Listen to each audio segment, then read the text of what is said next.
eo tongotrao.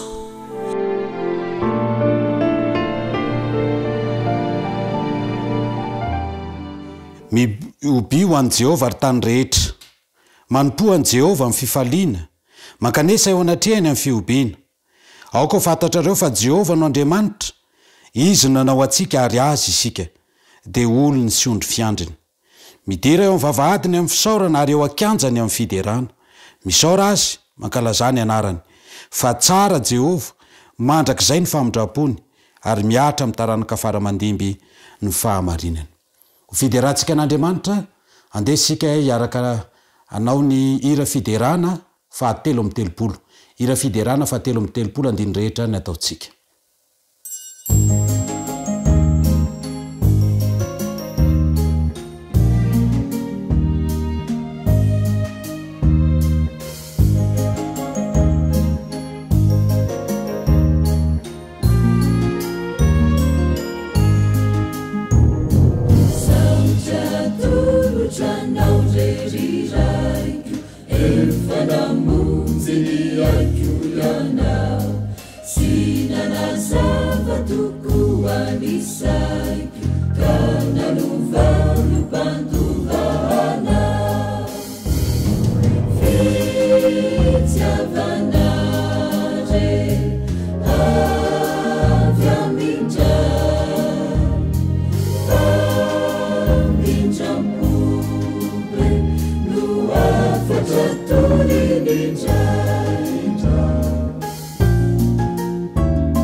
Vavaka isika tompoko.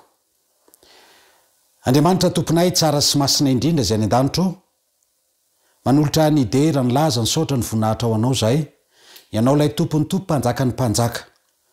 Verim-pisaorana anao zay no ny fitahinao tao anatin'izay enemana izay, ka hatraranay ty sabatanao masina ity.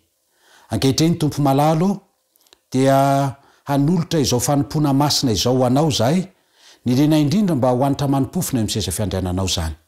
Manatrehanay ary aoka ho aminay tsiraray avy any tokantrano any izay manaraka izao fandaharana izao ianao. Noho ny amin'ny anaran'i Kristy. Amen.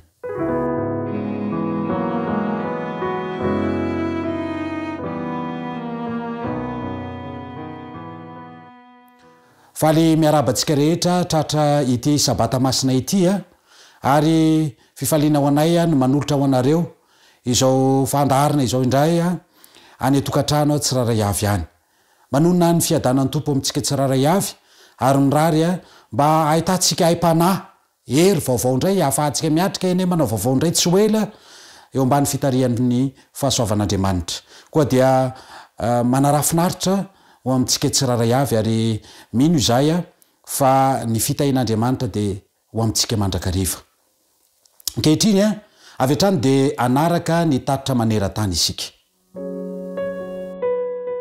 rehefa tonga ny loza dia mazana ireo marefo ny tena tojolana indrindra tsaroana foana ny taona 2024 izay taona sarotra indrindra tamin'izao vanim-potoana ny fandrosoana misy antsika izao ny valanaretina coronavirus dia voamaika nametraka ireo fianakaviana tsy zarizary fonenana tamina toe-zavatra sarotra nanerina izao tontolo izao misy ireo tsy afaka namarina dia ireo filana fototry ny ankonany fotsiny azy dia tsy inona izany fa ny fisian'ny sakafo hohanina misy ireo firenena izay niroso tamin'ny fibohana mba ho fisorohana ny fiparitahan'ny coronavirus tany Filipina ny fikatoanan'ireo tsena sy toeram-pivarotana hafa ny ampy ny fitotongana ny tsena teo amin'ny lafiny fizahantany dia nitarika fahaverezana asa ho an'ireo fianakaviana izay tena sahirana ny ady mafy izy ireo mba ahitana izay hohanina farafaratsiny ny fidianana vary izay foto-tsakafon'izy ireo any an-toerana nanaitra ny Dr Samuel Wong izany toe-javatra izany iray amin'ireo evanjelistry ny diviziona asia pasifika atsimo ka nahatonga azy karakara hetsika fanangonana ho an'ireo izay tena voakasika indrindra rehefa renay zava-nisy dia nalahelo tokoa zahay misaotra an'Andriamanitra izay satria ny fitiavany no ny taona sy nanosika anay naiza misy antsika dia iray sika satria fianakaviana iray ao amin'ny tompo misaotra Andriamanitra no ny fitiavanao mahagaga ary indrindra misaotra tompo no ireo manadasy rahavavinay ny asa mafy tokoa ny ekipany Dr Mong tamin'ny fizarana ireo kitapombary tamin'ny fizarana andiany voalohany dia mihoatra ny fianakaviana 200 no nahazo vary sy boky adventiste ny mpiaramonina toy ny mpamily bisi ireo mpiasa ao amin'ny sampandrara izay mikarakara sy miasa ho an'ny vahoaka dia manaka ihany koa ny anjara sakafon'izy ireo ny ekipa moa dia nampiasa sy nampiatratra n'ireo fepetra rehetra mba ho fiarovana ny fahasalaman'izy ireo ary mino ihany koa izy ireo fa Andriamanitra no mitarika azy ireo hikarakara ny hafa iaraha malala fa dia 20 matra no nomboka fibohana ny teto Filipina ary tena sarotra ho amponina la corona izay monina manodidina an-tanan-dehibe miatrika izany tsy nanasa intsony ireo mpamily bisi ary tsy nisy arotsaka intsony tany an-trano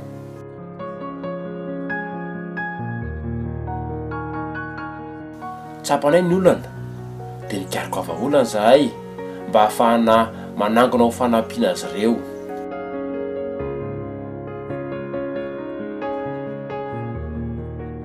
raika amby folo ramonja no naangonanay vola izay afaka atao sakafo fianakaviana 2 ary nomena vary 10 kilao tsirairay avy izy ireo mba hohanina andritra ny fibohana ireo mpitantana nitarika mpiasa atao amin'ny diviziona asia pasifika atsimo no nanomeny anaran'ny fianakaviana izay fantany fa mety ila sakafo misy amin'ireo mponina momba anisan'ny sitraka ny fanampiana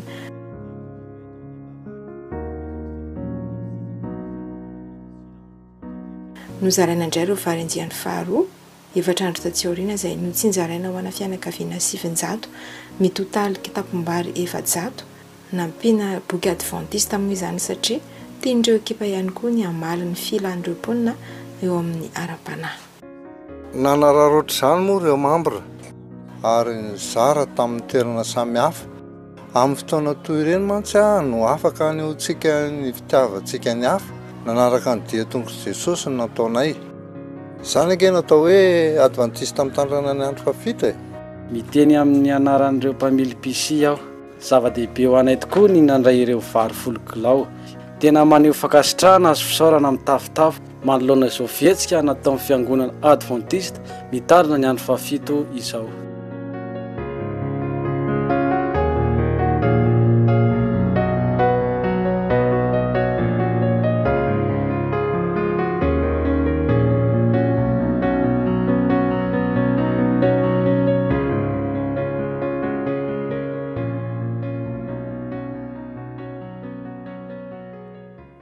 ankehitriny ava-malala isany ho fanoizantsika izao fandarana izao hidirantsika indrindra ao anatin'ny famerenana ny lesona zay ny anarantsika tao anatin'izay enemana izay atombotsika amin'ny zazamonony zany ka hatrany amin'ny le klasiny lehibe dia andeha hiaraka hihira isika lay ira hoe mitenena.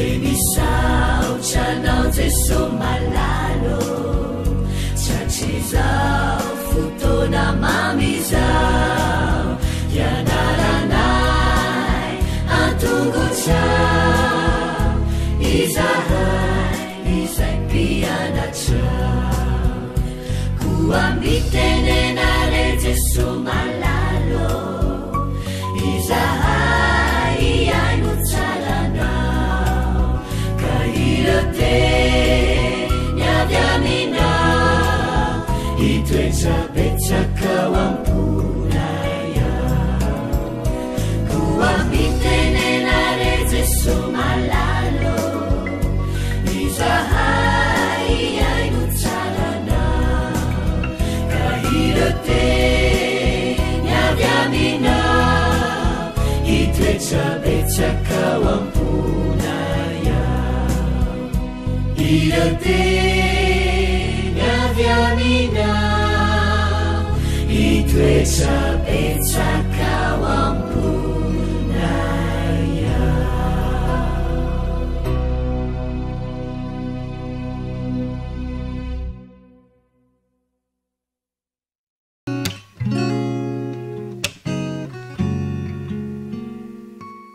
Tonga eo amin'ny fotoana ny zaza minondra antsika zarak'izy. Efa daholo felo sasakely rehetrarehetra efa fona iainy lesina aoarany andalo antsika efa mpiarahaba ohatra ny fanafa tsy maintsy manao bonjour ny gera fo mione andaontsika ary anao bonjour tetantsika indray le hira isa roa telo. Manaona falita faona ravo mahitanao manaona tompoko salama tsara ny zaza aminao rehetrarehetra sady vonina daholo iainy lesina andalo antsika vavaka ary ka minantanana dia ahondroka ny loha kipy maso Jesosy malalo misaotranao zahay fa manana fotoana merenana lesina taizahay mba zaza endry mahay mankatoa saotra Jesosy malalo amen. Eny ary lesina fahatelo tsika zarak'izy satria efa ho tapitra indray ny telo volana dia ndao ary lohateny lehibe aloha zarery manao azy hoe vahiny nitondra fahasalamana. Ao ary andao averintsika ny lohateny miaraka ary isa roa telo ilay zazakely zanak Sara. Averina ihany ilay zazakely zanak Sara tsy anjery mifankatiava ianareo. Averina ihany tsy anjery isa roa telo mifankatiava ianareo.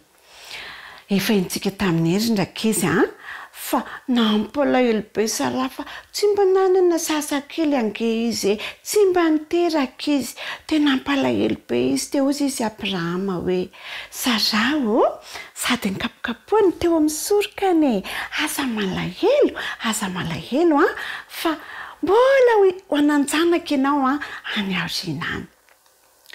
Aza koa zazakely eo Sara tsy manana zazakely tsony fa zaza efa antitra be tsy mananjanaka tsony fa efa manjoko ohatran'izany ange Sara efa antitra izy.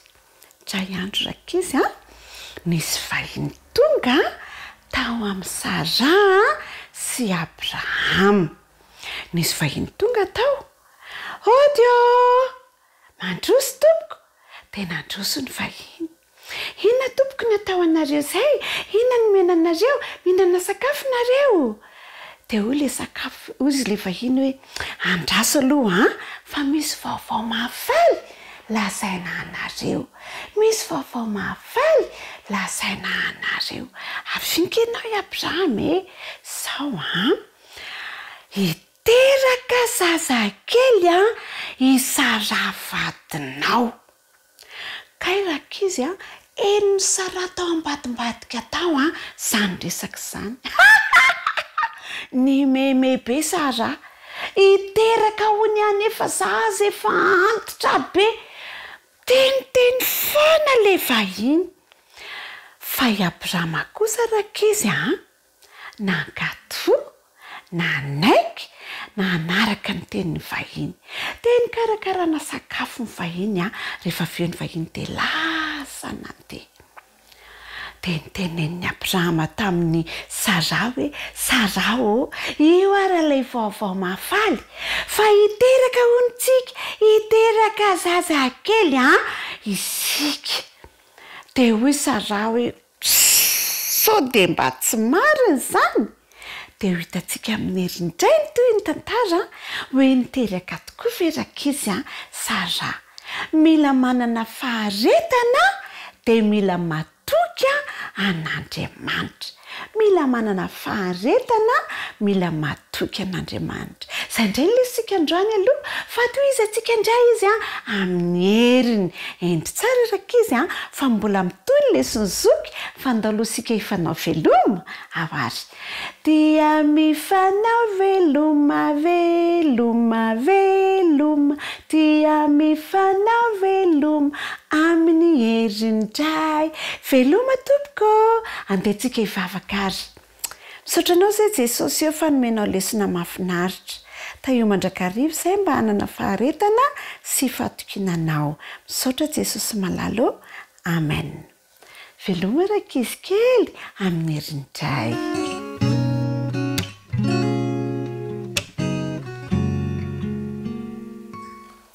faly miarabantsika rehetra indray ry zazabodo tratran'izao sabata mahafinaritra izao dia miarahaba ny zaza minono koa ka mbola arabaina indray ianareo ny ankizy rehetra manaraka ny fandaharana fa alohan'ny ianarantsika amerina ny tantara dia andao indray ary araka hivavaka akambana ny tanana dia ahondrika ny loha dia akipo ny maso iara hivavaka sika Andriamanitro misaotra anao zahay fa nahazo fitahiana vaovao nandritra ny nemana dia mbola fitahiana ho anay koa niaraka hitsahatra aminao amin'izao sabata izao omeo fanahy masina izay zazabodo ny ankizy rehetra ny zaza minono dada sy neny koa mba ho mpiaino mahay makatoa mandray lesona amin'ny anaran'i Jesosy amen mbola toy ny tantaran'ny Abrahama sy Lota ihany ny anarantsika nandritra ny herinandro iny dia ny lohatenin'ilay ny dinintsika nandritra ny herinandro teo indray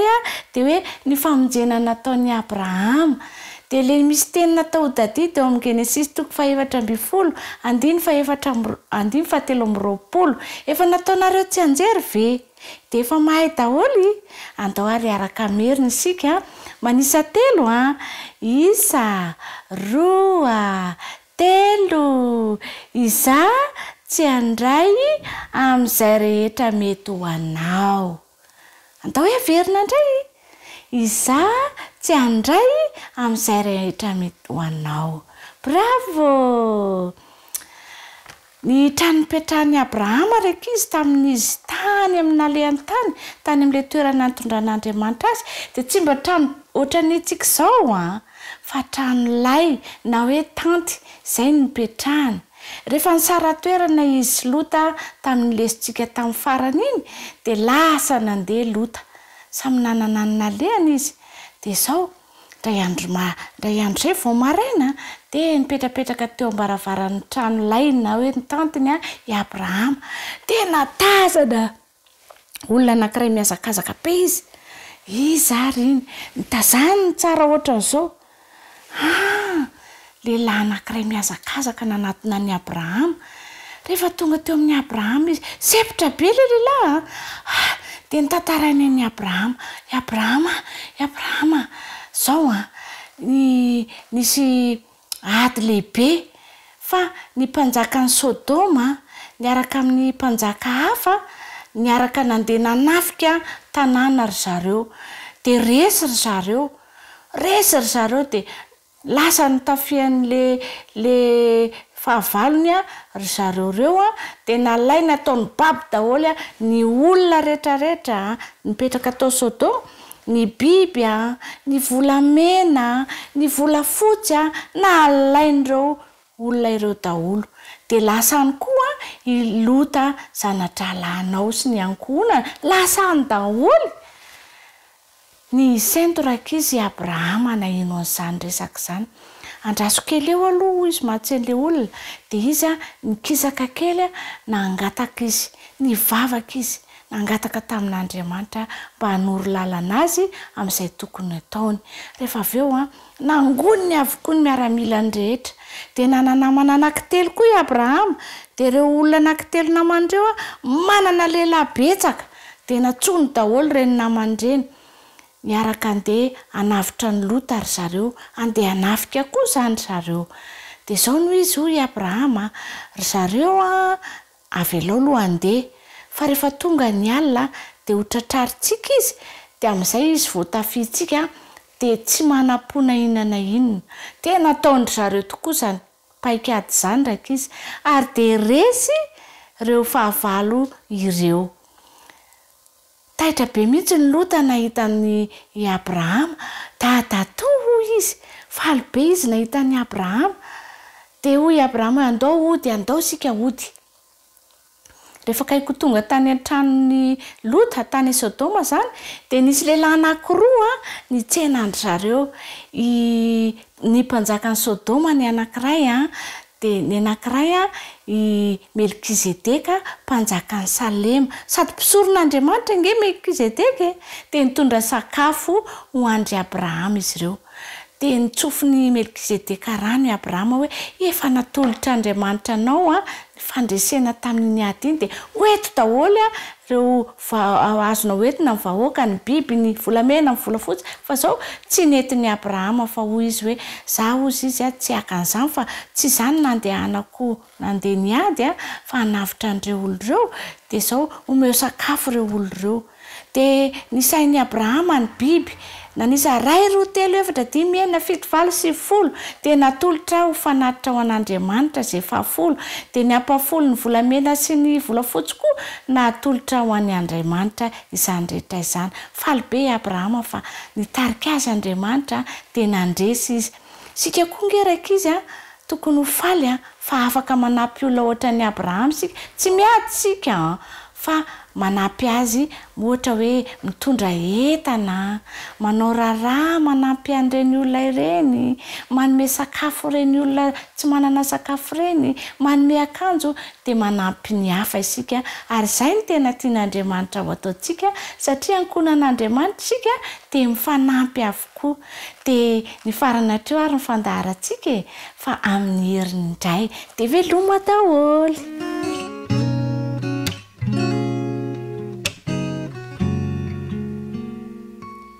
Kokoa daholo indray ianareo rakizy namako, tonga indray ity sabata afahantsika miaraka mamerinety ny lohahevitra dia faly indrindra ny tenako tafaraka aminareo indray ny lohahevitra 12 no andeha rahantsika mamerineto izay manao hoe avy ao anatin'ny aizina. Ahoana tsara hoe avy ao anatin'ny aizina. Ny andalan-teny fitadidy dia rahantsika mahita ao amin'ny Petera 2:7-9 manao hoe fa maharo-po aminareo izy ka tsy tiany isovery. Andenge rahantsika mameriny fa maharo-po aminareo izy ka tsy tiany isovery. Petera 2:7-9. Mahafinaritra be ny andalan-teny nataontsika tsenjery satria dia milaza amintsika fa maharo-po amintsika tokoa rakizy Andriamanitra ka tsy tiany ho very itsika. Mbola tantarany Jona ihany moa zany tantarantsika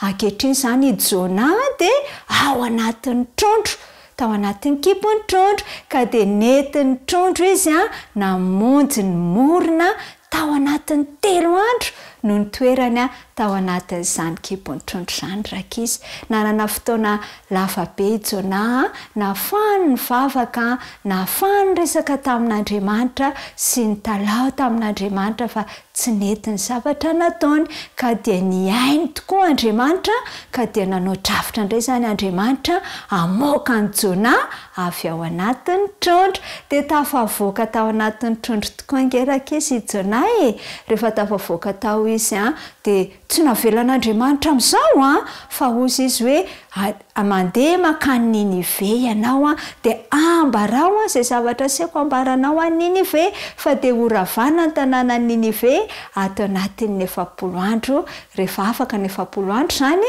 raha ohatra Ninive ka tsy mibebaka ny olona ao dia lasa tokoraka izy itsona nakatoan'andriamanitra dia ny tantaran'izany izy nilazan'izany izy a ary dia nanaiky izany tokoa ny olona foana andre ny afatra tamin'ny Jona dia niaiky ny olona hoe inona ny tokony ataontsika mba tsy hatateraka izany loza izany, inona no ataontsika mba hamonjena antsika eny fa na dia ny mpanjaka zaraka izy a dia nanaiky izany ka dia nivavaka tamin'Andriamanitra izy ireo a ny fahadianina izy ireo a niaiky ny elona izy ireo dia inona ny zavatra niseho rehefa avy eo nafinaritra fa dia izao hoe nalain'Andriamanitra ilay teny raha ny teny Andriamanitra fa horavana i Ninive a dia ankehitriny a dia nanapa-kevitr'Andriamanitra fa tsy horavana indray Ninive satria dia nibebaka sy ny fona ary niverina vavaka tamin'Andriamanitra ny olona rehetra tao Ninive.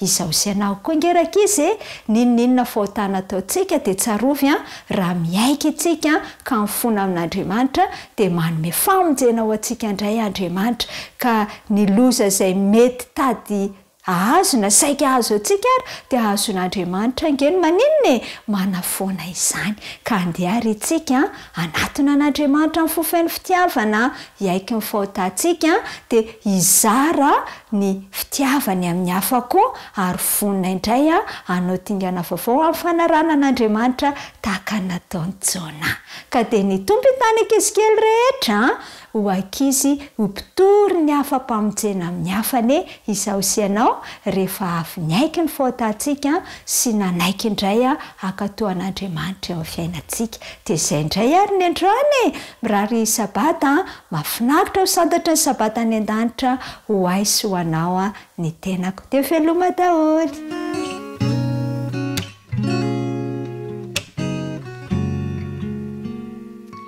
Miarabantsika tanora zandry indray ary hiaraka merina ny loha hevitra fa 12 indray isika amin'ity anio ity.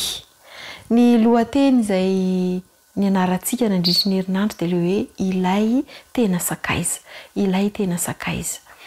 Ny toko sy andininy ataontsika tsenjery dia ny Matthieu 9:20 izay inoko fa efa haintsika tsara dia ilay manao hoe raiko raha azo atao dia esory amiko ity kapoaka ity nefa aoka tsy ny sitrapoko no atao fa ny anao.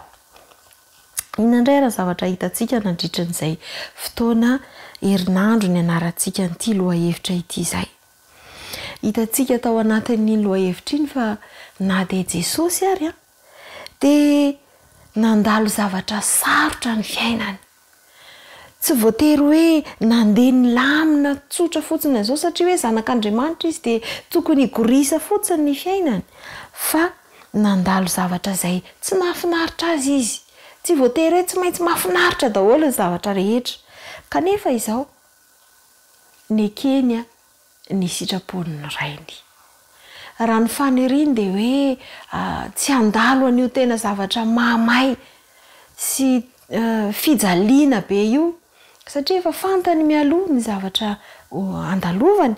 Raha ny faniriany dia nangataka izy hoe mba esory aminy fa mahavesatra loatra kanefa dia nisy an'ilay toy ny hoe aoka ny sitraponao no atao fa tsy ny napehitra ny tanteraka teo amin'ny fitantanan'ny rainy sy ny sitrapon'ny rainy ny zavatra rehetra. Manana drafitra ho an'i Jesosy Andriamanitra, manana drafitra ho an'ny famonjena Andriamanitra dia rehefa navelan'i Jesosy hoe Andriamanitra no manatanteraka ny sitrapony dia nandeha ny lamina tsara izany. Ny zavatra nataon'Andriamanitra dia ny nampahery an'i Jesosy, nampiseho azy izy fa rehefa manatanteraka n'io andraikitra mavesatra io izy dia izy tombony lehibe izay ho azony satria ho afaka ho vonjena ny olombelona izay tiany. Raha misy manaiky azy, misy mino azy dia afaka ho vonjena izy ireo. Ny sorona lehibe izay nataony dia afaka ny olona tsirairay avy a voavitra eo anilany indray. Izany zavatra izany nasehon'Andriamanitra azy, nameny hery izy ahafahany manatanteraka an'io drafitra io. Andriamanitra koa dia manana drafitra ho an'ny fiainantsika. Misy toe-javatra mety izay sarotra lalovantsika kanefany tsy esorin'Andriamanitra ireny indraindray fa avelany lalovantsika fa izy ny manome hery ho antsika ahafahantsika manatanteraka izany. Indrindraindrindra rehefa eo amin'ny hoe fanompoana ny hafa, eo amin'ny famonjena ny hafa dia manana planina ho antsika izy, manome hery izy fa ny ilaintsika dia ny mametraka izay sitrapony izay manaiky izay sitrapony izay, manaiky ny fitantanan'Andriamanitra eo amin'ny fiainantsika. Ary izay indrindra no nampitaina antsika tao anatin'ilay lesona dia hoe azontsika atao ny mitisy manompo ny hafa rehefa matoky tanteraka an'Andriamanitra isika. Ny lohahevitra izany dia nanampy antsika ahafantatra fa azontsika atao ny matoky an'Andriamanitra mba hanampy antsika hanompo ny hafa. Nanampy antsika ihany koa izy iny ahafantatra ny sitrapon'Andriamanitra ho an'ny fiainantsika. Ary manampy antsika hanao safidy tsara indray eo amin'ny fiainantsika ny atoky an'Andriamanitra, ny hanompo ny hafa ary ny anaiky ny drafitr'Andriamanitra eo amin'ny fiainantsika. Raiso indray ary ny safidy dia mirary soa antsika tsirairay avy. Mandram-piaona indray.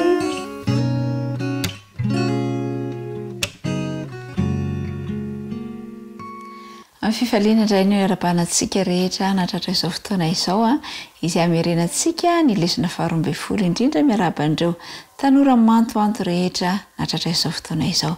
Lesona 12 izay mitondra lohateny hoe Jesosy ilay mahery fo indrindra. Ary ny tsenjerintsika dia izy hita atao amin'ny Efesiana 4:10 dia rahantsika mamerina izany. Fa asany isika voaforona tao amin'ny Kristy Jesosy mba hanao asa tsara izay namboarin'Andriamanitra rahateo mba handehanantsika eo aminy. Ny boky tsirairay avy dia manana ny foto-kevy dehibeany ary ny Baiboly dia Jesosy ny foto-kevy dehibe ao anatin'izany Baiboly izany. Mitantara ny amin'ny famoronana, mitantara ny dinan'ny Jesosy teto tany, nandraisany ny toeran'ny maha-olombelona ary mitantara indrindra ny fitiavan'Andriamanitra an'izao tontolo izao. Indray andro tokoa nisy mpampianatra Baiboly anankiray nandeha nitory tany amin'ny faritra izay Bejola izy. Dia rehefa nandeha tany amin'ity toeran'ity izy dia ireo Jola izay mifoka zava-mahadomelina tao anatin'ny fimamoana sy ny karazany no nifankahita tamin'ity ramatoa ary dia norohan'ity ramatoa hoe andana ry ilay antibavy miala eto aminay fa tsy mila anao izay mindana hoe miaraka any ny Jesosinao. Dia niten'ilay ramatoa mpampianatra Baiboly hoe ry tovolahy izy lazaiko aminao ny antony hitoriako aminao ny amin'izany Baiboly izany fa nanova ny fiainako izany Baiboly izany ary rehefa nitantara teo ny amin'ny fiainany sy ny nanovan'Andriamanitra ny fiainany ity ramatoa ity dia niten'ilay lehibe ny Jola hoe andao mba hoeto any amin'ny namako, hoetiko any amin'ny namako ianao dia tantarao amin'izy ireo koa momba izany fitiavan'i Jesosy izany. Izay indrindra itsika tsirairay dia tokony ho hitantaratra eo amin'ny fiainantsika Jesosy. Tokony ho hitan'ny olona hoe manana an Jesosy tsika eo amin'ny fiainantsika ary hanaraka izay ohatra aseho izy. I Jesosy dia nandao ny lanitra nidina tetỳ tany ary naneho fitiavana an'ireo olona marobe izay tao anaty fahoriana, nanompo olona marobe izy ary nijaly nanolotra ny ainy teo amin'ny hazo fijaliana avy eo izay ilay hoe fitiavan'Andriamanitra. Dia izy ilay mahery fo indrindra amin'izay rehetra lazaina fa mahery fo. Dia ianao koa dia tiany raha mba hery fo tahaka azy. Ny vola romanina dia misy sarina omby dia amin'ny vola io dia misy soratra toy izao hoe vonina ho amin'ny zavatra rehetra. Isika kristiana ihany koa dia tokony ho tahaka izany vonina ho amin'ny zavatra rehetra izay anyrahany Jesosy atsika ilaza ny fitiavan'i Jesosy amin'ny hafa rehetra. Ny hoe isan'ny fanjakan'Andriamanitra dia izao: inonao zato isan-jato ny fiandaninao amin'ny Jesosy ary tsy misalasala ianao fa mahatoky azy amin'ny zavatra rehetra. Ny antsoina hoe kristianina zany dia miantehitra amin'ny Kristy amin'ny toe-javatra rehetra ary tsy misalasala na mianahana kely akory fa miandany aminy amin'ny toe-javatra rehetra. Tsy vitanao nefa izany amin'ny herin'ny tenanao fa ilainao ny manana fifandraisana amin'ilay rainao any an-danitra tahaka an'i Jesosy tahaka ny tamin'izy toy ny taonanareo dia fantatritsika ny tantara fa nitory tao amin'ny tempolo izy, nampianatra tao amin'ny tempolo izy. Tsy hoe akory nampiseho Andriamanitra azy izy fa nanana fifandraisana manokana tamin'ilay rainy izy ary afaka nampianatra tao amin'ny tempolo.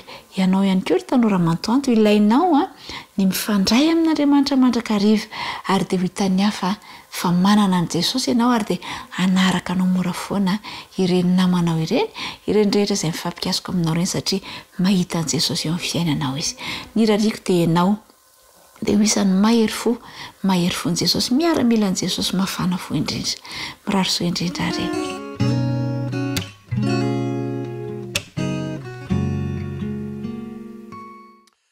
Fa le miara-batsika zatovo indray amin'izao sabata izao, tratra ny sabata Risia. Manasantsika rehetra naraka ny fandarina hatramin'ny farany ary indrindra izao famitianantsika ny fiaraha-mianatra ny tenin'Andriamanitra izao. Lohateny anankiray indray no menantsika ary isotonantsika lesona ankehitriny manao hoe manantena hatrany, manantena hatrany. Zany hoe mitoy izany ilay fanantenana. Fantana mipetraka dia izao: manana fanantenana ve ianao? Sa foana ny fanantenanao? Aiza ny fanantenanao? Dia ny fomba fampiresahantsika hatramin'izay dia izao hoe mpiray fanantenana. Zany hoe mitovy ilay fanantenana. Ny fanantenana ato anatiko mitovy amin'ny fanantenanao. Tena zany tokoa ve? Zay ilay lohateny izay efa mametram-panontaniana maro samihafa ary efa nysotomantsika lesona sahady ihany koa. Fa inona raha ilay manantena hatrany, inona ilay fanantenana iraisantsika? Dia izao no lazain'ny Tesaloniana voalohany toko 4 andininy 4 hatramin'ny 7. Tesaloniana voalohany toko 4 andininy 4 hatramin'ny 7 dia izao voalaza: fa ny tenan'ny tompo no hidina avy any an-danitra amin'ny fiantsoana sy ny feon'ny arkanjely ary ny trompetra n'Andriamanitra, ka izay maty eo amin'ny Kristy no hitsangana aloha. Ary efa afaka izany dia isika izay velona ka mbola mitoetra no akarina miaraka aminy ho eny amin'ny rahona hitsenan'ny tompo any amin'ny habakabaka dia ho any amin'ny tompo mandrakariva isika. Zay ilay fanantenana izay tiany Baiboly hitoetra ao anatintsika tsiraray avy. Zay ilay fanantenana hatrany, fanantenana mitohy, fa ny tenan'ny tompo no hidina avy any an-danitra. Azo antoka izany. Ny mpamboly dia manana fanantenana. Ary raha tsy manana fanantenana ny mpamboly dia ngamba fa tsy nisy vokatra intsony nohanitsika. Fa matoa mbola mihinana vokatra isika dia manana fanantenana ny mpamboly. Manam-paharetana ny mpamboly. Ary zay endriky ny mpamboly izay no ho fampiarana ny ty lohateny sy ty tenin'Andriamanitra ity. Mamboly ianao dia manana fanantenana fa mamokatra eo, tsy maintsy misy mitsimoka eo. Ary irariana indrindra mba ho toy izany ny fanantenanao, mba ho fanantenana miroborobo fa tsy fanantenana malazo kely toy ny vokatra efa ho faty. Misy fanontaniana tiako apetraka amintsika rehetra ihany koa amin'izao maraina sabato izao. Manantena hatrany, izay ilay lohateny. Inona ny tena antenainao eo? Inona?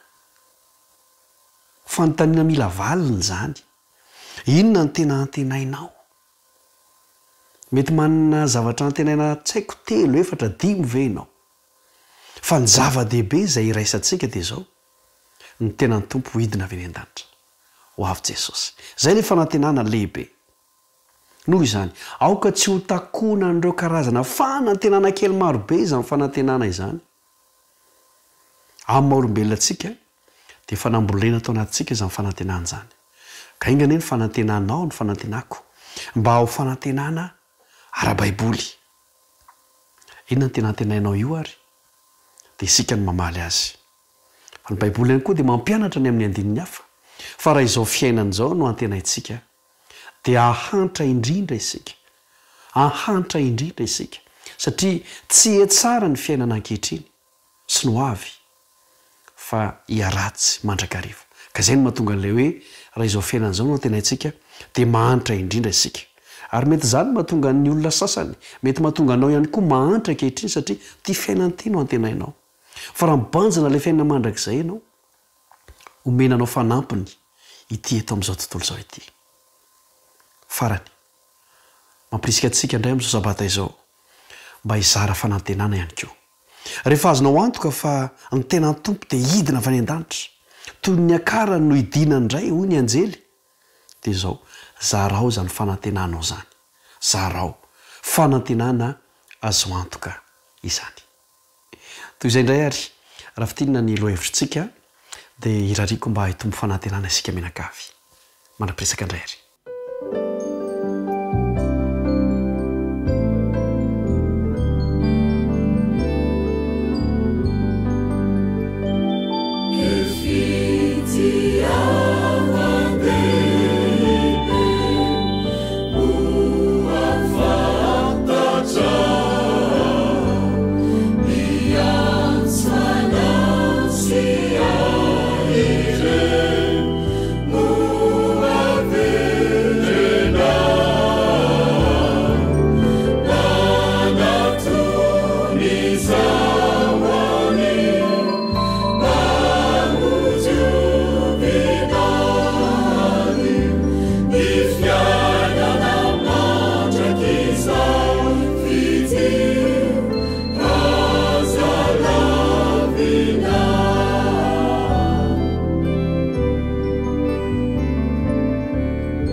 fifaliana indray no anolorana ny arahaba atsika tsiraray avy tonga amin'ny loha hevitra faharoambin'ny folo isika izay rahantsika mamerina ankehitriny ny loha hevitra faharoambin'ny folo atsika tanora zokiny a dia ilay manao hoe fanjakana tsy azo ampiororoina ary lesona loha hevitra anankiray izay tena hoe nanatanjaka ny finoantsika satria ny fanjakana tokoa zany a dia tsy azo ampiororoina ary io ilay ampanantenaina asy anao ny toko sy andininy moa izay fototra ny orenan'ity loha hevitra ity ny rahantsika nandinika nandritry ny herinandro dia ny hebreo toko faharoambin'ny folo andiny fa valoambin'ny folo ka hatramin'ny fasivy amin'ny roapolo dia mino a fa efa nisy andiny anankiray izay ny safitinao ary nataonao tsy enjery nandritry ny herinandro dia andao mba haverina ankehitriny satria zao indrindra ny fotoana tokony hanaovana an'izany dia andeha hoe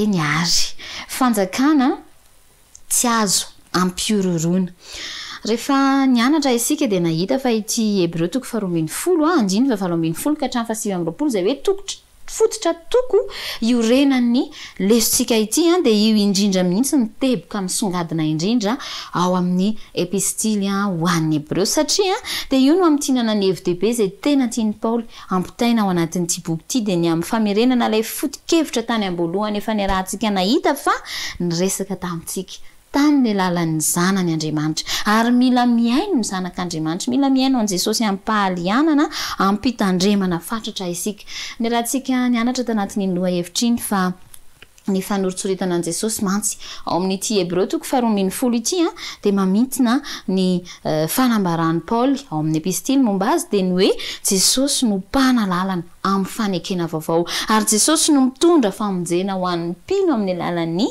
rany ka ny asa izay nataon'i Kristy ny asa izay mbola ataon'i Kristy ho asanao amin'ny mahampisorona amin'ny mahasady mpanjaka azy a dia io no mahavelom-pankalazana ny mponiny lanitra ary tokony ankalazako sy ankalazanao koa any Kristy ary ao amin'ity hebreo toko faharoambin'ny folo izay ny anarantsika ity ihany koa ary amin'ny andiny fa dimy amby roapolo ka hatramin'ny fasivy amby roapolo ary dia misy antso izay antso faratampony araky ny lazany taridalana azy izay ataon'ny Paoly amintsika dia ny hoe tonga ny fitsaran'Andriamanitra ary tonga amin'ny fandringanana ireo fahavalony sy ny fanamarinana ny fanjakana tonga amin'ny fanjakany ho an'ny vahoakany dia andeha izany rehetra izany tsy ataontsika ho zava-poana na mandalo fotsiny eo amin'ny fiainantsika fa andeha hanamafisantsika orona ny finoantsika ny Kristy sy ny fianterantsika aminy ary ny fiarahantsika mandeha aminy mba ho tafahorona ao amin'ny fanjakany ihany koa anisan'izay ho amarinina ary araky ny lazain'ny lesona mantsy dia efa eo atendrombohitra azy io ny sika ankehitriny ary efa mandray anjara amin'ilay fankalazana lehibe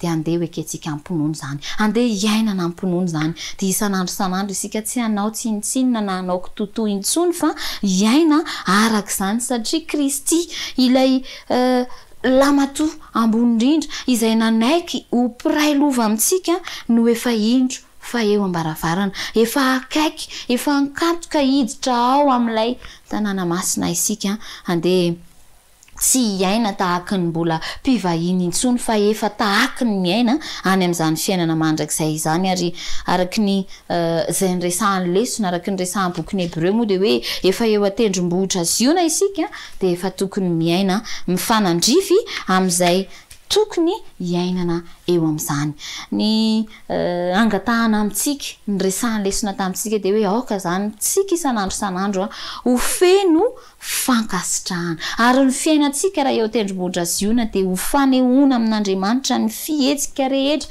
izay atao izay tanterahantsika dia fanehoana n'izay hoe inona ny asetritsika azy ho fankasitrahantsika noho ny fitiavana antsika izay ka manasa ay sy anao ary Paoly ao anatin'ity loha hevitra ity mba ekohaka amin'ilay Andriamanitra raintsika izay amin'ny fitoerana masina an-danitra amin'ny alalan'ny fanatim-piderana amin'ny alalan'ny fanekena ny anarany amin'ny fanaovana asa soa ny fivavahana ankasitrahany tokoa ka ety an-tany sika no efa manatanteraka an'izany teny izao dia ekena ny an-danitra izany mba ho fanatitra ankasitrahan'Andriamanitra ka anao fanompoana sitrak'Andriamanitra isan'andro isika ary efa eritreritra dia hiomana hiaina ny arivo-taona ny fanjakan'Andriamanitra dia tsy azo ampiororoina rehefa anatin'izany fanjakana izany zasa ianao dia azo antoka koa ny mahakasika antsika ka Andriamanitra ne hitoetra betsaka ato anatiko sy ao anatinao ampiorona antsika amin'ny isan'andro tsy hampiala antsika amin'ny fijerena azy ary koa ankasitraka azy isan'andro satria efa eo an-tendrombohitra izy iona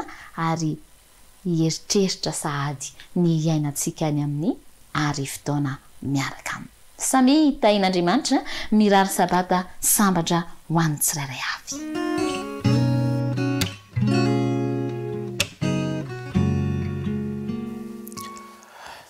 Dia manohiny sy manolotra ny araba ho antsika indray tonga amin'izao fampitinana ny leson'ny lehibe izao amin'ity sabata ity.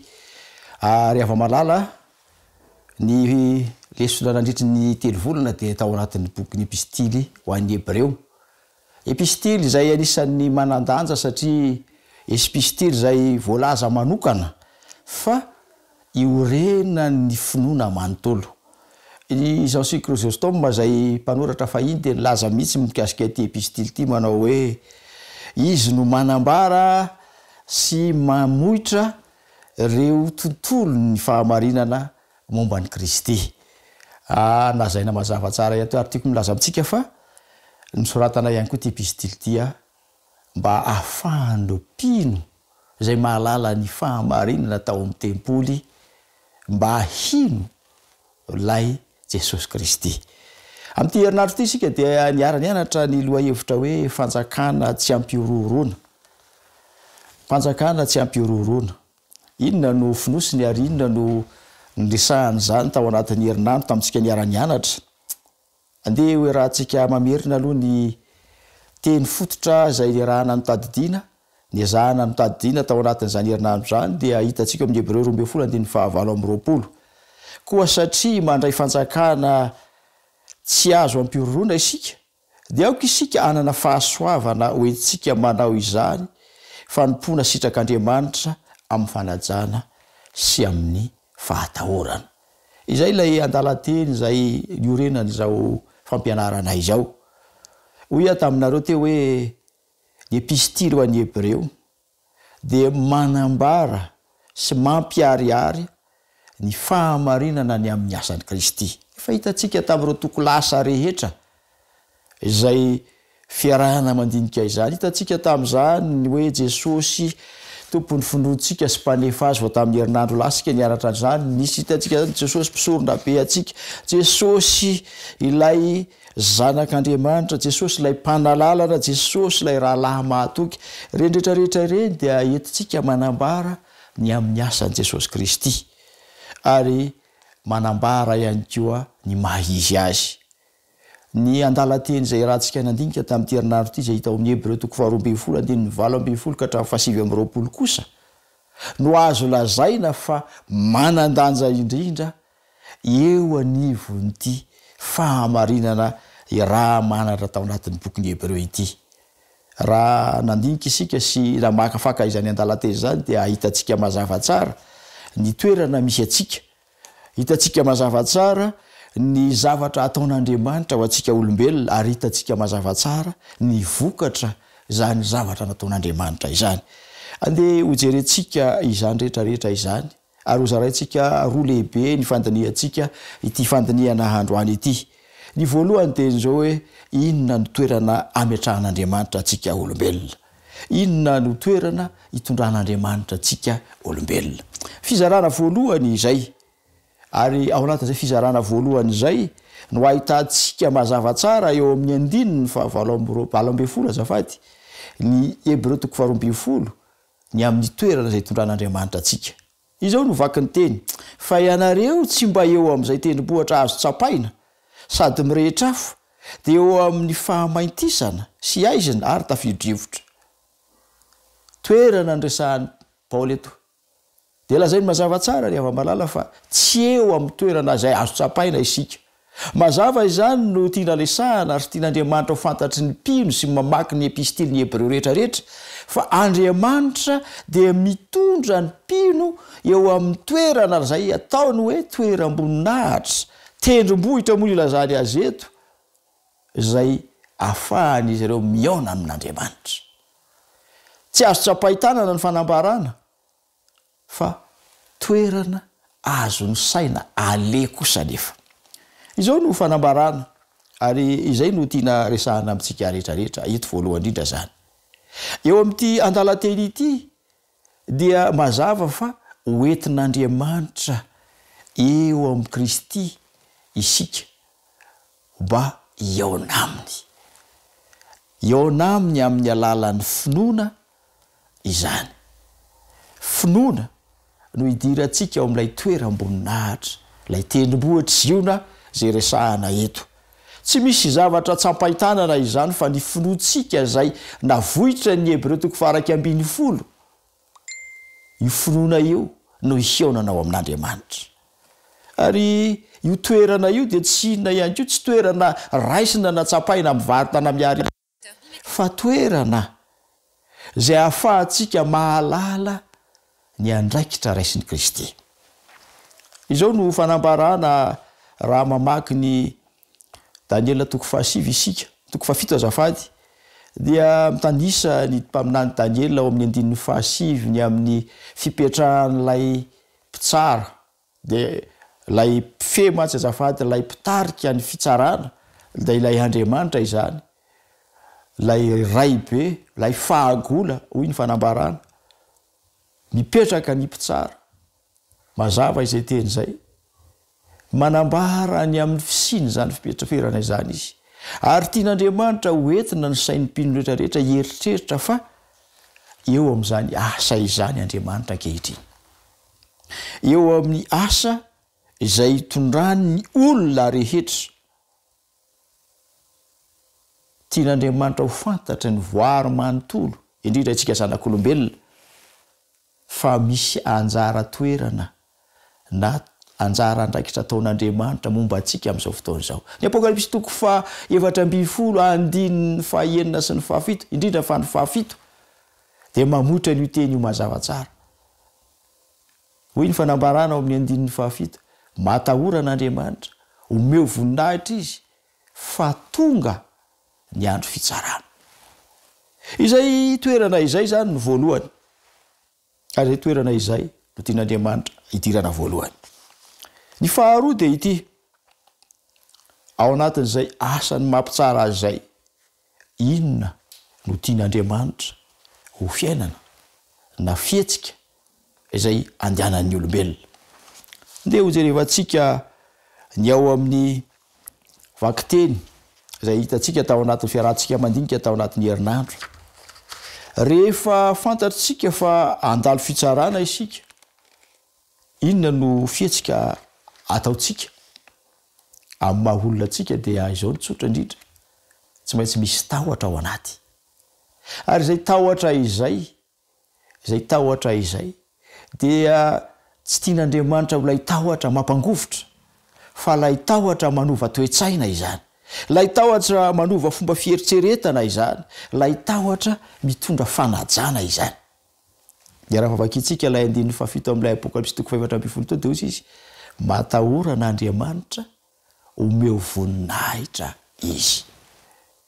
Ao anatin'izay andalan-teny izay, ary izay ihany koa ny tiany Paoly avotra ao anatin'ny Hebreo 12, ilazany sy anambarany ny anjara toerana izay toy ny ataon'ny olombelona. Ny fihetsika marimarina koa fa tsy anjara toerana, fa ny anjara toeran'Andriamanitra amin'ny mampitsara azy, dia tiany Andriamanitra hanana fihetsika mifanaraka amin'izay ny olombelona. Inona no fihetsika tian'Andriamanitra ananantsika olombelona? Voalohany dia ity, andeha hovakintsika ny raha nandinika tao anatin'ny herinandro, fanjakana tsy azo ampirorona. Izay no ao anatin'ny tsenjero amin'ny Hebreo 12:7-20. Andeha verenantsika vakina, mandray fanjakana tsy azo ampirorona. Ilay teny hoe ampirorona eto no tiako adika amin'ny teny hafa, na tiako avakitsika amin'ny dika teny hafa ny marimarina kokoa. Ny dika teny amin'ny teny frantsay dia manao azy hoe inébranlable, zany hoe tsy azo ozongozona. Ry havana, eo am-pianarana ty lesona ity dia tian'Andriamanitra ny mpino tsirairay avy atsapa, fa rehefa mandalo fitsaran'Andriamanitra izy dia tokony olona tsy azo ozongozolona intsony. Satria lay Jesosy zay nianarantsika nandritra n'izay volana lasa izay, io ny fototra ny finoantsika. Io Jesosy io no mpanefa ny finoantsika zany hoe sady fototra no manao zay atateraka atsika midika ny te izao izay rehetra miditra eo am'izany tenim-bohatra izy io na izany na eo am'izany toerana hitondran'Andriamanitra izany de tokony atsapa fa tsy azozongozona izao ny salamy 100 sy 12 de milaza ny toerana nametrahan'Andriamanitra ny Jesosy lay hoe mpisorona mpanalalana ary koa fanatitra tonga lafatra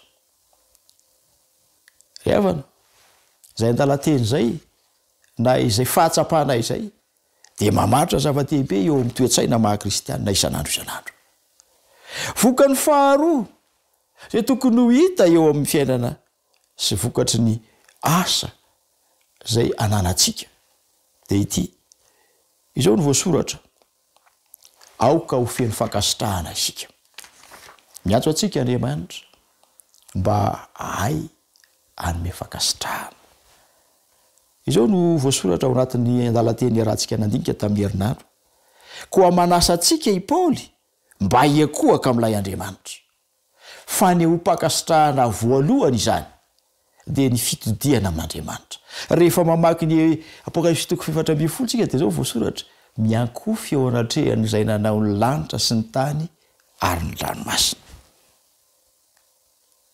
fa ny ho mpankasitrahana an'Andriamanitra ny faharoa zay tian'Andriamanitra ho fantatsika rehetrarehetra de izao manasa atsika mpiaino ihany koa Paoly mba hanompo an'Andriamanitra tsy hanompo Andriamanitra hafa fa lay Andriamanitra tena izy lay Andriamanitra namonjy lay Andriamanitra miaro lay Andriamanitra mitahiry raha fitinina izany de izao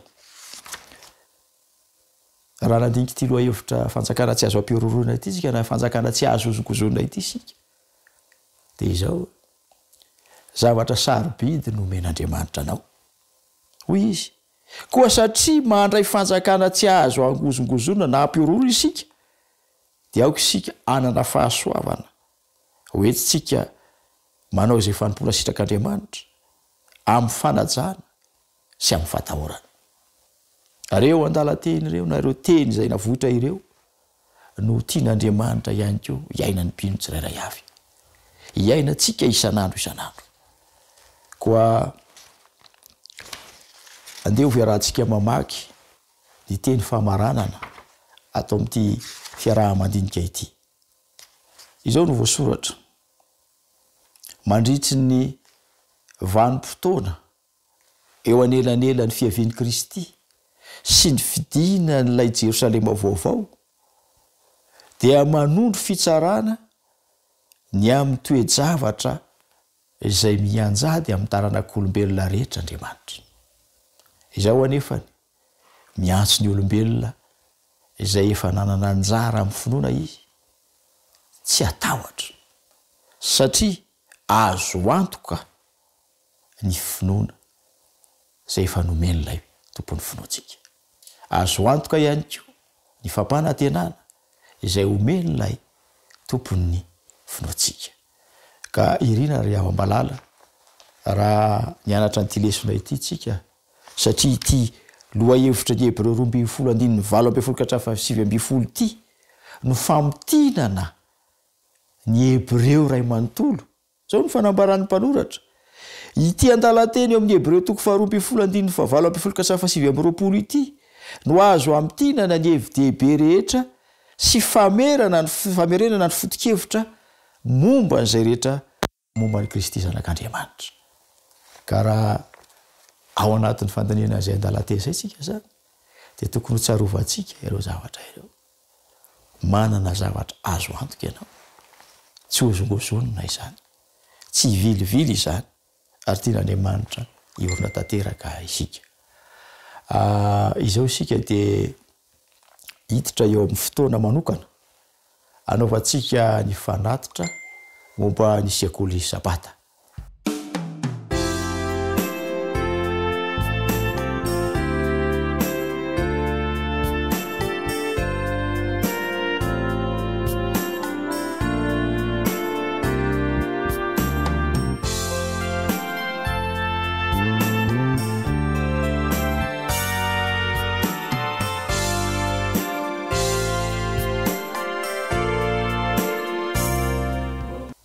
ivavaka hoan'ny fanatitra sekosabata isika ary ivavaka ihany ko famarana ny fiarahana mianatra ny tenin'Andriamanitra zay niarahantsika tamin'ireo namana zay niaraka tamintsika nandritra izao fotoana izao. Ivavaka isika tompoko.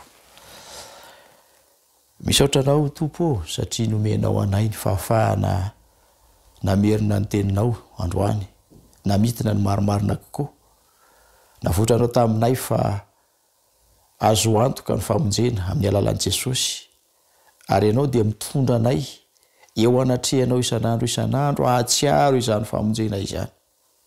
Fantatra fa misy fitsarana izay miandry anay. Kanefa izany fitsarana izany koa dia efa azo antoka satria Jesosy zanakao no mpanalanana ho anay tsirairay avy. Ka ametez'Andriamanitra amin'ny alalan'ny fahasoavan'i Jesosy hanarona anay ny fahamarinany ka hatonga anay ho vonona amin'ilay fotoan-dehibe. Raha nanatanteraka ny fanatitra sekosabaty izay tompo, dia ianao ita izany hatanteraka ny asa izay tandrify azy, dia nirina indrindra ny hatonga anay rehetra mpianatra ny teninao teto nandritra ity sabaty ity ho tafatoetra aminao. Amin'ny anaran'i Jesosy no angatahako ny vavaka. Amen.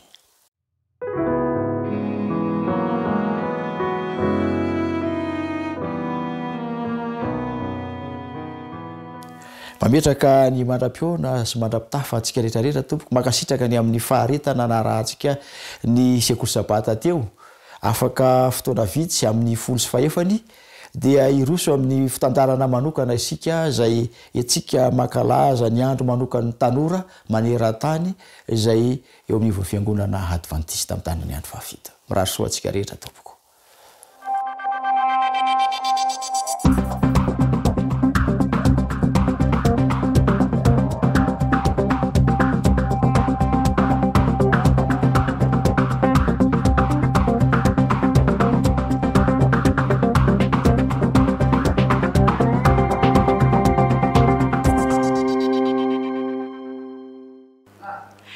Miarabantsika rehetra indray na tratran'izao sabata izao.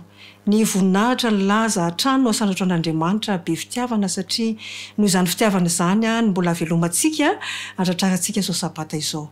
Mbola mitohy hatrany ny afatra izay hoentiny Departement fahasalamana sy ny fahalalana onina eto anivon'ny FMC ao amin'ny tsika rehetra izay manaraka izao famelabelarina izao. Famelabelarina ho iasa satria tao anatin'ny sabata vitsivitsy maromaro dia nijery loha hevitra lehibe manokana isika raha resaka fahasalamana mazana no tonga anatin'ny sain'ny olona dia resaka stetoscopy, fandromana, fanafody, fa manokana kosa no toerana tanany ny fahasalamana eo anivon'ny fiangonan'ny Adventista izany. Ka izany no entina amintsika tao anatin'ny fotoana vitsivitsy ary mety hoeninareo anakoe koa eny amin'ny izay fanerasera-ntsika eny. Ka loha hevitra lehibe izay mbola rahantsika moa izany dia le hoe ny toeran'ny fahasalamana amin'izao andro farany izao mo mba fantatrao ve.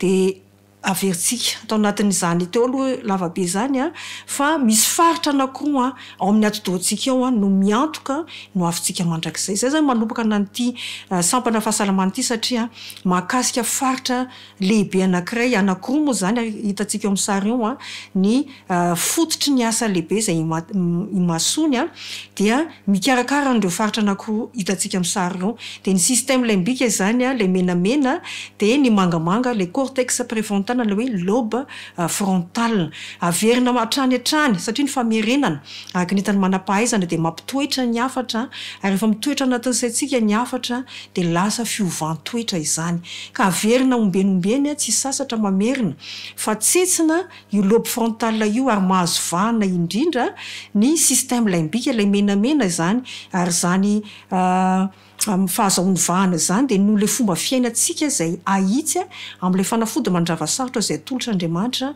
dia ny fanavozana ara-pahasalamana fanafody tsotra voajanahary anankivalo izy ireo.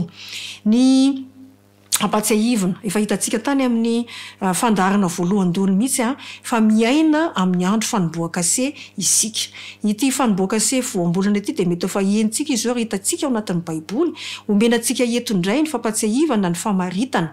Ny zavatra fantatra de zao tsara fantatritsika voasoratra anatin'ny boky kristiana anankiray fa ireo zay mandray ny fanomboakasen'Andriamanitra velona sy arovana mandritra ny andro fahoriana de tsy maintsy mitaratra ny endry Kristy.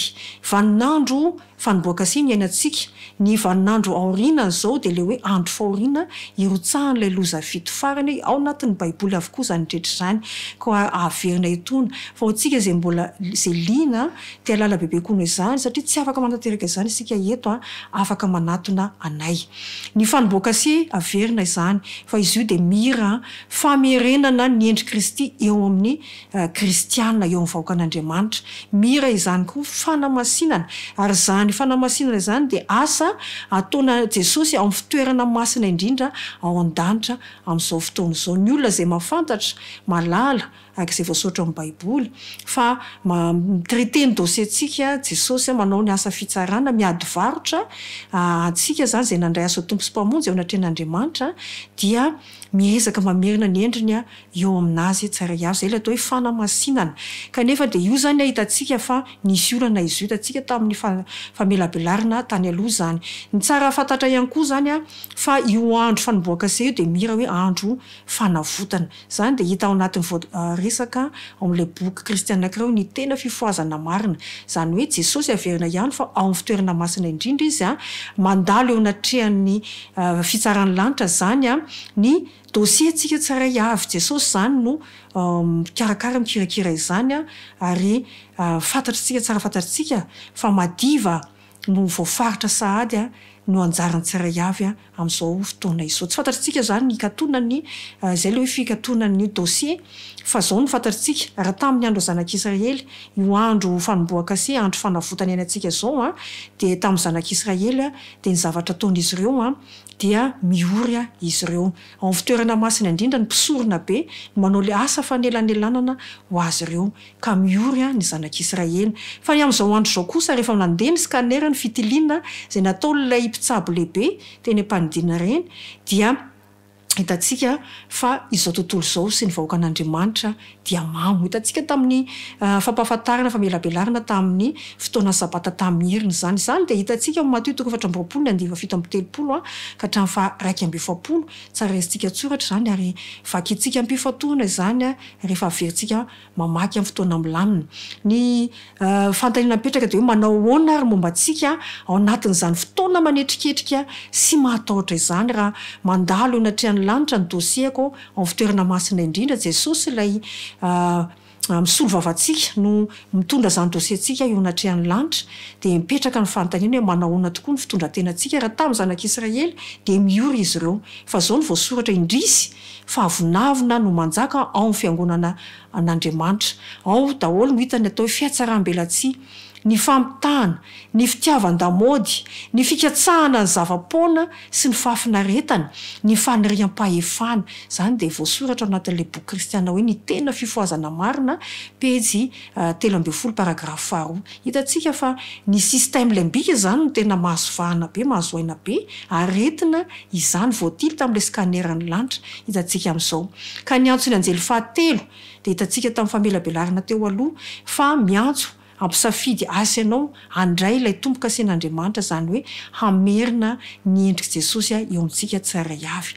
Ka io zany averina ihany fanontaniana inona moa ny asan'ilay fanavaozana pahasalamana ilay hoe lalàna valin'ny fahasalamana amin'ny afatry ny anjely fahatelo izay mampisafidy sy anao handray ilay fahamarinan'Andriamanitra ilay hoentin'ilay anjely voalohany amin'ny plateau araka ny hita amin'ny apokalipsy 7:7 fa 9 ka hatramin'ny 10 izany dia averina etona famtinana moa zany hoe ny afatry ny anjely telo ao amin'ny apokalipsy 7:10 ny andiny fahinaka hatramy 10 dia averina fa ny anjely voalohany de mitory ny fahamarinana momba an'Andriamanitra, ny anjely faharoa de mitory milaza mampiseho ny toetra mampalahelo ratsy ny Babilôna zay hita manjaka zany eo amin'ny vahoaka kristianina ankehitriny, ary ny anjely fahatelo de manasa ny olona isafidy ilay afatry ny anjely voalohany.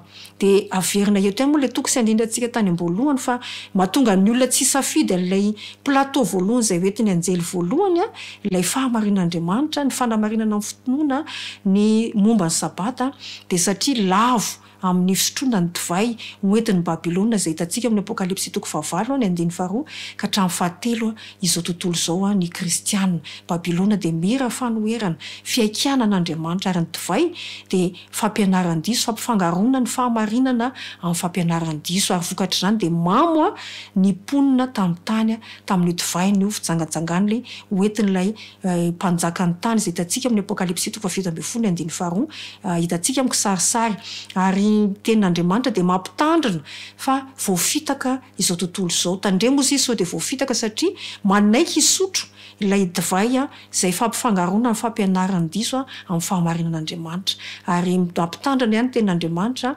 fampatsahivana eto amin'ny Luka 12 fa mamo vokatry ny fisotrotoka izao tontolo zao, ary ho avy tampoka amin'izao tontolo zao ny fiavian'i Jesosy ho tampoka amin'izany, ary rehefa mamo ny olona de simba ny saina mitsirary amin'ny tany tahaka izao tontolo zao sy ny vahoaka an'Andriamanitra, ary toerana isy ny ponina eto izao tontolo zao ny kisarisary hitantsika teo iny.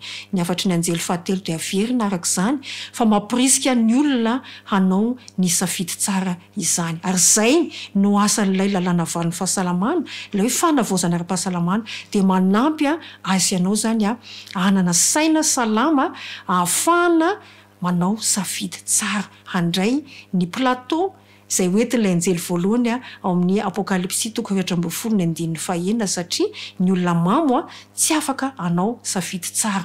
Voalaza ihany koa fa voakasika anatin'ilay hoe lalàna valin'ny fahasalamana, ny fanavaozana pahasalamana de ny fitafy, ary voasoratra anatin'ny boky kristiana anankiray de milaza fa hoe ny finanana, akoatra ny finanana sy ny sotro zany hitantsika fa misy fiatraikany eo amin'le ati-dohantsika zany ahafahana manao safidy tsara, de ny fitafy ihany koa de manana hery miasa mangina amin'ny fandrosoana ara-panahy. Nandritra ny taona maro manko voalaza ao anatin'ny boky kristiana anankiray ity de notarian'ny tompo ny sain'ny vahoakany ho amin'ny fanavaozana ara-pahasalamana zay anisany singa fototra hanomanana azy ireo ho amin'ny fitsenana ny fiaviany zanak'olona ety an-tany. Ny apôstôly Paoly araka ny voasoratra anatin'ny boky kristiana anankiray ity ihany koa de milaza fa ireo zay maniry aomby amin'ny fanatrarana ny alehibe ny fafenoan'i Kristy de tsy maintsy malala oniny amin'ny zavatra rehetra, ao anatin'izany ny fihinanana, ny fisotro, ny fiakanjo, ary de zay samy misy fiatraikany mivantana amin'ny fandrosoantsika ao amin'ny ara-panahy. Ka voalaza ny boky kristiana anankiray fa zay rehetra te ho tanteraka amin'ny fahamasinana amin'ny fahatahoranan'Andriamanitra de tsy maintsy mianatra ny lesony fahalana ony sy ny fifehezan-tena. Ilaina fifehezan-tena io zany azahoantsika ozy izy ilay hery ara-tsaina sy ilay fahitana ara-panahy izay tonga atsika ho afaka hatratra sy hantotosa ireo fahamarinana masina amin'ny tenin'Andriamanitra, ary no antony io zany no manana toerana lehibe eo amin'ny asa fanomanana atsika tsiray avy amin'ny fiavian'i Jesosy hitsena azy afandrony ny fahalalana oniny tafiditra anatin'izay zany le fanavaozana ara-pahasalamana lalàna valo. Ka ny torohevitra azo omenantsika omeny boky anankiray de hoe ahasoantsika fanafody lehibe anankiray de ny asoantsika ny andany adiny ray isan'andro hieritreretana sy andiniana ny fiainan'i Jesosy, ary tokony raisintsika amin'ny lafiny tsirairay zany ary avelantsika amikitra ny toe-javatra tsirairay, ny saina indrindra ireo toe-javatra amin'ny farany fiainany. Ka rehefa mandinika maharitra ilay sorona lehibe nataona antsika isika de miamatanjaka ny fahatokantsika azy, mialehibe ny fitiavantsika, ary ho votony fanahiny lalindalina koa isika. Ka raha tiantsika ny hovavonjy izy ny boky ity de amin'ny farany de tsy maintsy mianatra ny lesony fibebahana sy ny fanetretena eo potitry ny azo fijaliana izao sy anao. Toy izay sy toy izay ny afatra netana tamintsika tamin'ity maraina ity indray mbola manamafy hatrany ny toeran'ny fanavaozana ara-pahasalamana, le lalàny valin'ny fahasalamana, ahafahantsika misafidy manampy antsika zany anina fahazavan-tsaina isafidy ny fahamarinan'Andriamanitra ny tombo-kasehany ka hiverina eo amintsika tena endry Kristy marina. dia nyvoninahitra n'andriamanitra rery ihany a ampitoetra antsika ampotsika tsara avy reny afatra reny izy andresy lahatra atsika ka ame fotoana indray ho antsika tsara avy amin'ny sabata herin'ny tahaka izao indray amen.